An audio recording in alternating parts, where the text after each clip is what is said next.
শুনানিও করেন নাই, আমাদেরকে আপিলের কোনো সিদ্ধান্তও জানান নাই, বাট ওনারা ফলাফল ঘোষণা না দিয়ে, আংশিক ঘোষণা দিয়ে শুধুমাত্র কার্যকরী কমিটি এবং সামান্য কিছু আঞ্চলিক কমিটিকে তারা ক্ষমতা হস্তান্তর করে দিয়ে দিছে। ভোটগুলো পুনর্গণনার জন্য আমরা জোর দাবি জানাচ্ছি এবং সবার সামনে প্রয়োজনে সাংবাদিক ভাইয়েরাও থাকবেন, যাদের সবার সামনে আমরা ভোট গণনার জন্য আবেদন জানাচ্ছি এবং এই ভোটগুলো কোথায় কী অবস্থায় আছে তারা যাতে কোনোভাবে এগুলোকে কোনো ম্যানিপুলেট করতে না পারে সেটার জন্য আমরা বাণিজ্য মন্ত্রণালয়কে আমরা ধর্মীয় অনুভূতিতে আঘাতের একটা প্রবলেম তৈরি হয়ে যাবে।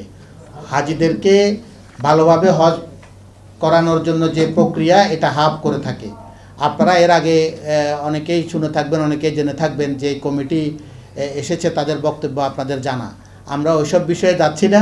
যদি বাংলাদেশে একটি বিতর্কহীন হাব এবং বিতর্কহীন একটি হজ যদি পরিচালনা করতে চায় তাহলে এই বিতর্কিত নির্বাচনকে বাতিল করে এবং নতুন নির্বাচন দিয়ে ভালো মানুষদেরকে নির্বাচিত করার জন্য সুযোগ তৈরি করে দেওয়ার জন্য আপনাদেরকে আমরা বিনীত অনুরোধ জানাচ্ছি। এগুলো দেখানো, তারপরে ভোট গণনার সময় আমাদেরকে ক্লিয়ার করে ওনারা বলেছে যে আপনারা জানেন, সাংবাদিক বন্ধুরা সবাই জানেন আপনারা যে ইভিএমের যে জালিয়াতি হয় ভোট গণনায়, এটার কারণে মহামান্য হাইকোর্ট কিন্তু ইভিএমকে বাতিল করেছে জাতীয় নির্বাচনে।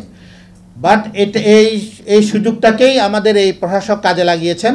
আমি মনে করি ইভিএমের মাধ্যমে উনি ভোট গণনার মধ্য দিয়ে এই ভোট আমরা যদি ফিজিক্যালি গুনতে যাই তাহলে এখানে অনেক ডিফারেন্ট নিয়মগুলো আছে, নীতিমালাগুলো আছে, এটার কোনোটারই ওনারা পালন করেন। শাসক নিয়োগ পাওয়ার পর হতেই সুপরিকল্পিতভাবে একটি গোষ্ঠীকে হাবের ক্ষমতায় বসাতে তৎপর হয়ে ওঠে।